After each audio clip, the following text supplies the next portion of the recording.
This is my EUREKA RapidClean Pro, and I wanted to take the brushes out and clean them, but I couldn't find any instructions anywhere other than just press a button and pop out the brushes. So I'm going to show you what I finally figured out.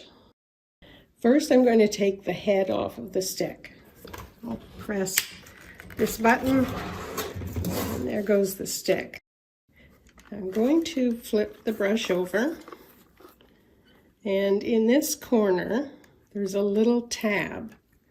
You can just see it. I thought at first that tab was to take the whole plate off the back, but all we're trying to do is take off this little section right here.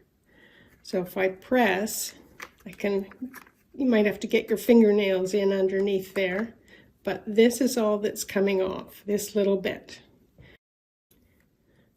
To get the brush out, you might need to use scissors or something to just pry it up a bit, get a grip on it, and then take that out, clean it off. When you're done, pop that back in. Then get this little groove under this bar that's at the end, and it'll hook and then snap in place. And then you're back in business.